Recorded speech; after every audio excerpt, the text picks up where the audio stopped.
Okay, good morning. Welcome to SuperMath number 78. SuperMath78. So today we finished up the review section of our chapter on triangles, and we moved to the challenge problems, and we decided to just pick one of the challenge problems as one for the movie, so we picked this one.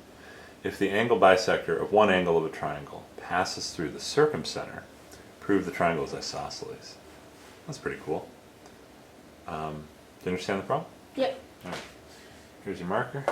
I'll erase and go ahead and tell me how you would approach this problem. So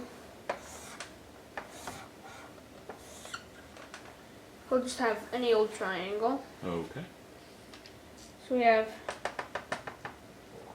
angle bisector, and here's the circumcenter. All right. So the circumcenter, you normally use the perpendicular bisectors. This is the perpendicular bisector. Well, maybe that's not exactly drawn to scale. Yeah, well, it's also not the perpendicular bisector.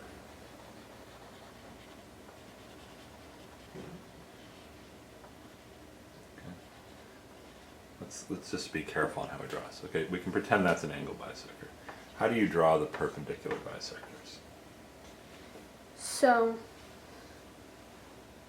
it's from, because they cut the side in half. Right, they cut the side in half. So you need the midpoint of the side. Yeah. We can say is about there. Okay, and what else do you need? And you need it passing through the circumcenter. Okay, well, we'll decide where the circumcenter is later. Okay. So you need the midpoint of the side, and what else do you need? And you need it to be perpendicular. Okay, so draw that. So Okay, and notice, what does the perpendicular bisector not necessarily do? doesn't necessarily go through the vertices. Right, doesn't necessarily go through the vertices. Okay, so there's one perpendicular bisector. So let's do another one. Say that's the midpoint. Okay, And all right. so All right, and where's the other perpendicular bisector? it would come from this side here. Okay, So that's the midpoint. all right. So maybe that's about the circumcenter. Okay, so we use big dot theory. Yeah.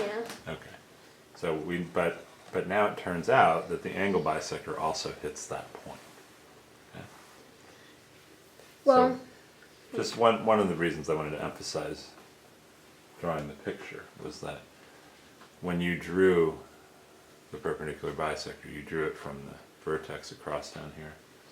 The angle bisectors, like this one's a very good example. Sorry, perpendicular bisectors don't go through the vertices, usually. Sometimes they do, but usually they don't. so the angle bisectors, it's the same distance away from this side and this side. Okay. And the circumcenter is the same distance away from all three vertices. That's right. So